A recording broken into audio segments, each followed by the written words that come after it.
حضرت عیسیٰ علیہ السلام کے پیدا ہونے کے تذکرے سب یہاں پر گزر چکے. پچھلی چند آیتوں میں بتاؤں، اللہ تعالیٰ نے ان کے آنے کی بشارت پہلے ہی دی ہے. بی بی مریم کہ تمہیں بشارت ہو، تمہاری گود میں ایک ایسا بچہ آنے والا ہے جس کو اللہ تعالیٰ حکمت، کتاب، تورات، انجیل سب سکھائے گا، اور وہ بنی اسرائیل کی طرف رسول بن کر کے آئے گا. اور پھر وہ یہ کہے گا لوگوں سے، ابھی عیسیٰ علیہ السلام پیدا نہیں ہوئے، ان کی ماں کو یہ بشارت دی جا رہی ہے. ان کی ماں سے کہا جا رہا ہے کہ وہ بیٹا تیرا جو آئے گا وہ یہ کہے گا لوگوں سے، میں مادرزاد یعنی پیدائشی اندھے اور کوڑ کی بیماری، سفید داغ کی بیماری والوں پر ہاتھ رکھ دوں تو شفا یاب ہو جائیں گے، اور کہ میں مٹی کے پرندے بنا کر پھونک ماروں تو وہ زندہ اڑیں گے. اور وہ یہ بھی کہے گا کہ میں تمہاری ساری چیزوں کی خبر دوں گا جو تم گھر میں جمع رکھتے ہو اور جو کچھ چھپاتے ہو. عیسیٰ علیہ السلام کے متعلق قرآن میں آئی یہ باتیں. یہ تمام چیزوں کے بعد اللہ فرماتا ہے پھر وہ تورات اور انجیل کی تصدیق کرتا ہوا آئے گا، اور بعض وہ چیزیں جو لوگوں کے لیے حرام تھیں اسے حلال کرے گا، نئی شریعت لے کر کے آئے گا. تو ان آیتوں پر میں نے رک کر کے ایک مفید بات آپ کے سامنے پیش کی تھی. نبی کے آنے کا تذکرہ چل رہا ہے کہ عیسیٰ علیہ السلام آئیں گے، کیا کیا صفتیں لے کر کے آئیں گے. اسی بیان کو میلاد کا بیان کہا جاتا ہے. جب قرآن عیسیٰ علیہ السلام کی میلاد کا بیان کر رہا ہے تو محمد الرسول اللہ کی میلاد کا بیان کیسے نہیں کر سکیں گے؟ یہ بدعت نہیں، قرآن کی سنت ہے، قرآن سے ثابت ہے. نبیوں کی ولادت کا ذکر کرنا بدعت نہیں بلکہ اللہ تعالیٰ کی سنت مبارکہ. آگے پھر عیسیٰ علیہ السلام کی جب عمر مبارکہ 33 سال کی قریب ہوئی تو ان کے دشمن یہودی ایسے ہوئے. عیسیٰ علیہ السلام تو پیدا ہوئے، آئے بی بی مریم کی گود میں، پرورش ہوئی. جب جوان ہوئے اور آپ ایک حق مذہب کی طرف لوگوں کو بلانے لگے، کیونکہ یہاں پر بھی وہی بات ہوتی ہے جو ابھی میں نے شروع میں کہا، گیپ جب بڑھ جاتا ہے تو بیماریاں زیادہ آتی ہیں. ڈسٹینس جب لمبا ہو جائے تو گمراہی بڑھنے لگتی ہے. دو نبیوں کے بیچ میں اگر لمبا وقفہ آ گیا تو پھر وہ قومیں گمراہ ہونے لگتی تھیں. اکثر انبیاء کرام علیہ السلام لمبے گیپ میں نہیں آئے. ایک نبی آئے، اور کبھی کبھار تو ایسا ہوا کہ ایک ہی زمانے میں 1000 سے زیادہ نبی رہے ہیں. وہ علاقے کے اعتبار سے نبی تھے، ان کو ایک ایک ملک کا نبی بنایا گیا، کسی کو کسی محلے کا نبی، کسی کو گاؤں کا، کسی کو شہر کا. اور کچھ نبی ایسے آئے جو صرف ان کے خاندان کے لیے نبی بن کے آئے. سب نبیوں کو الگ الگ ایک حد دی گئی ان کے تبلیغ کی، لیکن جہاں ایک نبی کے جانے کے بعد دوسرے نبی کے آنے میں ٹائم لگا، اتنے ٹائم میں بہت ساری قومیں گمراہ ہونے لگی. اپنے اپنے خیالات سے کچھ نہ کچھ پوجا پاٹ شروع کرتے ہیں، یا تو پھر غلط رسمیں اپنی طرف سے گڑھ لیتے ہیں. سب سے لمبا جو گیپ آیا وہ ہمارے آقا صلی اللہ علیہ وسلم اور حضرت عیسیٰ علیہ السلام کے بیچ کا ہے. 570 سال عیسیٰ علیہ السلام کے جانے کے 570 سال کے بعد محمد الرسول اللہ صلی اللہ علیہ وسلم کی ولادت پاک ہوئی. تو اب یہاں پر 5-10 سال چھوڑنے پر قوم گمراہ ہوتی ہے، 500 سال چھوڑنے کے بعد کیا کیا ہو گیا ہوگا. جو حق عیسائی مذہب تھا وہ بھی ختم ہو چکا تھا، جو حق تورات تھی وہ بھی ختم ہو گئی تھی، جو حق زبور تھی وہ بھی ختم ہو گئی، انبیاء کی تعلیمات ختم کر دی گئی تھی. اب اتنا لمبا گیپ کیوں دیا گیا نبی کونین صلی اللہ علیہ وسلم کے؟ اس لیے کہ رب ذوالجلال یہ بات اچھی طرح سے جانتا ہے کہ جس نبی کو بھیجا جا رہا ہے اس کے اندر اتنی کیپیسٹی ہے کہ 500 سال کا عرصہ گزرے کہ 5000 سال کا عرصہ گزرے، اس کی صرف ایک نگاہ سارے گند کو دور کر دے. تو یہاں پر نبیوں کے بیچ میں کا جو عرصہ ہوتا ہے یہ لوگوں کو اکثر گمراہی کی طرف لے جاتا ہے. کوئی گائیڈ اگر نہ ہو، کوئی دعوت دینے والا اگر نہ ہو تو قوم گمراہ ہوتی ہے. ظاہر سی بات ہے، اس میں نماز پڑھنا کس کو نہیں آتا؟ تقریباً بچپن سے سب نماز پڑھ رہے ہیں. پھر آپ نے امام رکھا کیوں؟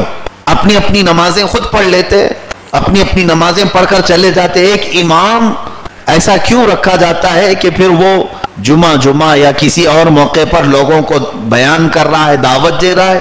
یہی میرے آقا صلی اللہ علیہ وسلم کی سنت مبارکہ ہے کہ جو قوم عالم سے خالی ہوئی، داعی دین سے خالی ہوئی، وہ پوری قوم گمراہ ہو جاتی ہے. پوری قوم گمراہ ہوتی ہے، کیونکہ شیطان کی طاقتیں اس کے اوپر جاری ہیں، وہ کوشش پر کوشش کرتا جاتا ہے، اور ادھر ایک عالم ربانی اللہ اور اس کے رسول کا خوف دلاتا جاتا ہے، تو دونوں چیزیں ایک توازن برقرار رہتا ہے۔ بہت سارے ایسے ہیں جو گمراہ ہونے سے بچ جاتے ہیں، اللہ جس کے مقدر میں رکھے۔ میں یہ عرض کر رہا تھا، عیسیٰ علیہ السلام کے 33 سال کی عمر میں کئی ایسے دشمن پیدا ہوئے یہودی جو آپ کے جانی دشمن تھے۔ آپ جب حق مذہب کی تبلیغ کرنے لگے تو یہودیوں میں بہت سارے دشمنی ایسی بڑی کہ عیسیٰ علیہ السلام کے قتل کے ان لوگوں نے منصوبے بنائے، عیسیٰ علیہ السلام کے گھر کا انہوں نے گھیراؤ کیا، ایک رات پلان بھی بنایا، مگر اللہ تعالیٰ نے عیسیٰ علیہ السلام کو آسمانوں پر اٹھا لیا۔ اس کا ذکر اب اگلی آیت میں آ رہا ہے۔ اب یہی آیتیں ہیں، یہودیوں کے سلسلے میں رب تعالیٰ فرماتا ہے کہ یہ ایسے خطرناک منصوبے بناتے ہیں، ایسے خطرناک پلان بناتے ہیں، اپنے سارے دجالی فتنوں کو قائم کرنے کے لیے دنیا کی کوئی طاقت نہیں چھوڑتے، ہر چیز کا سہارا لیتے ہیں۔ حتیٰ کہ میں آپ کو بتاؤں، یہودی مذہب میں اپنی سگی بیٹی یا بہن کو کسی کو بہکانے کے لیے بھیج دینا وہ عبادت سمجھتے ہیں، ان کے نزدیک یہ عیب نہیں۔ اگر ان کی بیٹی یا بہن کسی کو بہکانے کا ذریعہ بن جائے تو اس کی فضیلت یہ بیان کرتے ہیں کہ یہ سچی اور پکی یہودی عورت ہے۔ لا حول ولا قوت الا باللہ۔ ایسی ساری نیچ قسم کی حرکتیں کر کے بھی وہ پوری دنیا سے لوگوں کے عقیدے کو ختم کرنے کی کوشش کرتے ہیں۔ آخر آپ سوچتے ہوں گے کہ یہ بار بار یہودیوں کے رد میں باتیں آتی کیوں ہیں؟ میں آپ کو بتاؤں، یہودیت اب ہے نہیں، نام میں استعمال کر رہا ہوں یہودی، ورنہ پہلے ایک مذہب تھا یہودی جس میں حق ایمان والے علماء بھی تھے، ایمان والے لوگ بھی تھے۔ یہودی مذہب بھی ایک زمانے میں موسیٰ علیہ السلام اور بھی کئی انبیاء اکرام علیہ السلام آئے ہیں، ان کے زمانے میں یہ حق پر قائم تھے، ایک خدا کی عبادت، رسولوں کو ماننا، شریعت پر عمل۔ لیکن بعد میں چلتے چلتے اب یہ یہودی بھی نہیں رہے، نام صرف ان کو پہچاننے کے لیے میں بتاتا ہوں یہودی، ورنہ اب کے دور میں جو جیوز کہلاتے ہیں یہودی، یہ یہودی نہیں، بلکہ ان کا کوئی خدا نہیں، ان کا کوئی نبی نہیں، سوائے شیطان کی عبادت کے وہ کچھ نہیں کرتے۔ ان کو عربی میں عبدۃ الشیاطین کہا جاتا ہے، یعنی یہ شیطان کی عبادت کرتے ہیں۔ اس کو راضی کرنے کے لیے انہوں نے ہر ملک میں ایک سینٹر قائم کیا ہے۔ سال میں جون کے آخر مہینے کے آخر میں ان کی ایک گیدرنگ ہوتی ہے، ایک اجتماع ہوتا ہے، اس میں بڑے بڑے سیلیبریٹی آتے ہیں اور ہر وہ گندا کام اس محفل میں کیا جاتا ہے جس سے شیطان راضی ہو، خواہ وہ جان دے کر کے بلی چڑھانے کے معاملات ہوں یا گندی حرکتیں کروانی ہوں، لواطت ہو، زنا ہو، سحاق ہو، ہر طرح کی گندی قسمیں وہاں کروائی جاتی ہیں۔ بدلے میں شیطان سے یہ مانگا جاتا ہے کہ ہمیں دنیا کی حکومت دے جائے۔ تو ابلیس لعین دنیا کے تخت و تاج پر بٹھانے کے لیے ان کو بھرپور کوشش کرتا ہے، ان کی مدد کرتا ہے شیطان۔ یہ آج کی بات نہیں، تقریباً 4000 سال پرانی یہ روایتیں ان کی رہی ہیں۔ جو بھی حق کی دعوت دینے آئے تو ابلیس لعین سال کے آخر میں اپنے پجاریوں سے یہ کہتا ہے کہ فلاں کا قتل کر دو، ورنہ وہ قوم میں میرے خلاف زہر اگل رہا ہے اور ایک خدا کی عبادت کی طرف لوگوں کی بھیڑ جمع کر رہا ہے، یا تو اس کا ایمان خراب کرو یا اسے جان سے مار دو۔ تو یہ ابلیس لعین سے میٹنگ میں سب طے کر کے آتے ہیں، پھر حقانیت کی دعوت دینے والے، خواہ وہ علماء صالحین ہو یا مشائخ اعظام ہو، ان کو یا تو خریدنے کی کوشش کرتے ہیں یا تو جان سے مارنے کی کوشش کرتے ہیں۔ ہر زمانے میں انہوں نے یہی کیا، عیسیٰ علیہ السلام کے ساتھ بھی یہی کیا۔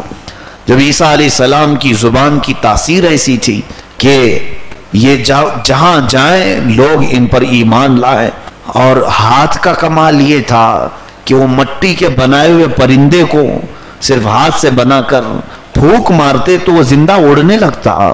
بیماروں کو آپ شفا اس طرح سے دلایا کرتے کہ روایت میں تفسیر میں کہ دن میں 50,000 اندھوں کو صحیح کرتے، 50,000 بیمار دن میں صحیح ہوتے تھے، کوڑ کے بیمار، برس کے بیمار، سفید داغ والے، دن میں 50,000 لوگ جس سے صحت یاب ہو رہے ہو، کیا وہ اس پر ایمان نہیں لائے؟ یہ چیز